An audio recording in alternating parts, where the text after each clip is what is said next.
মালয়েশিয়ায় সড়ক দুর্ঘটনায় ৩ বাংলাদেশি নাগরিক নিহত হয়েছেন, আহত হয়েছেন আরও ২ জন। স্থানীয় সময় শুক্রবার সন্ধ্যায় দেশটির কুয়ান্তান শহরে ইস্ট কোস্ট হাইওয়ের পিলারের কাছে এই দুর্ঘটনা ঘটে।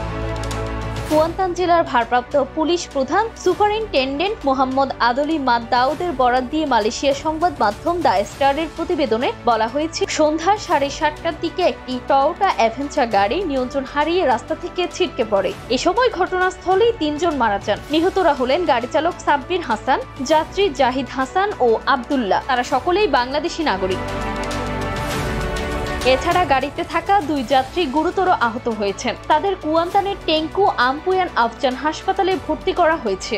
আহতরা হলেন হাবিব বিশ্বাস ও মনিরাম চন্দ্র বসু। প্রাথমিক তদন্তের বরাত দিয়ে প্রতিবেদনে আরো বলা হয়েছে, গাড়িটি কুয়ান্তান থেকে কুয়ালালামপুরের দিকে যাচ্ছিল। ধারণা করা হচ্ছে পথে চালক নিয়ন্ত্রণ হারালে গাড়িটি রাস্তার বাম পাশে ছিটকে পড়ে।